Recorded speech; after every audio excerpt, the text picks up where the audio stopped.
you and I will never stop being tempted. Haram will always be in front of us, and it will call us. Ash-shaytanu ya'idukum al-faqr. Shaitan will promise you bankruptcy. In other words, when you go down the road of halal, Shaitan will promise you, you're missing out, you're missing out, you're missing out. You could be having so much more fun. You could be making so much more money. You could be having so much more pleasure. He's constantly going to market to you alternative products, alternative ways of fulfilling yourself. It will never stop. It doesn't matter how long you grow your beard. It doesn't matter how much Qur'an you memorize. It doesn't matter how much tahajjud you pray. None of that will matter. Shaitan will not stop. You will still be a human being at the end of the day. You will still have those desires at the end of the day. And Shaitan will not stop. He will keep going at you. And it is in those times that Shaitan, the tactic that Allah describes of him, the psychological tactic, is زَيَّنَ لَهُمُ الشَّيْطَانُ أَعْمَالَهُم. Shaitan beautified their deeds to them. Shaitan will come to you and you're tempted to do something wrong. And you say, yes, it is wrong, but I also do a lot of good. Yeah, I did mess up, but I prayed too. And it's not like I'm a kafir.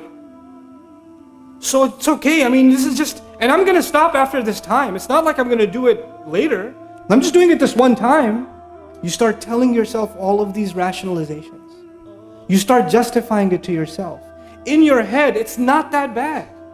And then of course you're around people who, when you tell them, this is wrong, they also tell you, no man, come on, it's not that bad.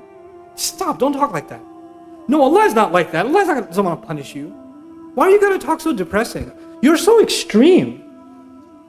And then you listen to that and it starts impacting you and you start saying to yourself, yeah, okay, but that time you did it, whatever you did, whether it was drugs or alcohol or whether it was something with someone, I don't want to know. But whatever that was, and you told yourself it's the last time, it wasn't.